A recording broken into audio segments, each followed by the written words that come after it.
কি ভাই আমার টাকাটা কবে দিবি? হ্যাঁ তোমার টাকা দিয়ে দেবো, 400 টাকা পাও তো আমি দিয়ে দেবো টাকা। 400 টাকা কোথায়? 3100 টাকা তো হয়েছে।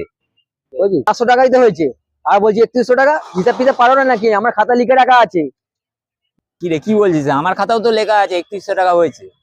আমি আমার যে খাতা স্যারে তাকে আমি ডেকে আপনাদের হিসাবটা দেখাচ্ছি ঠিকঠাক।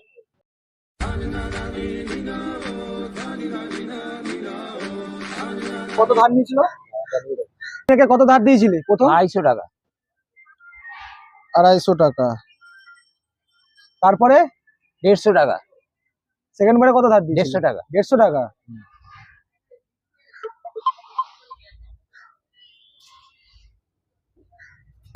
যোগটা কর ঠিক করে।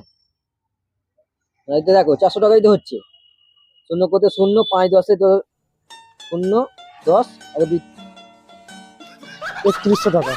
কি 3100? তোমরা সব ভুলভাল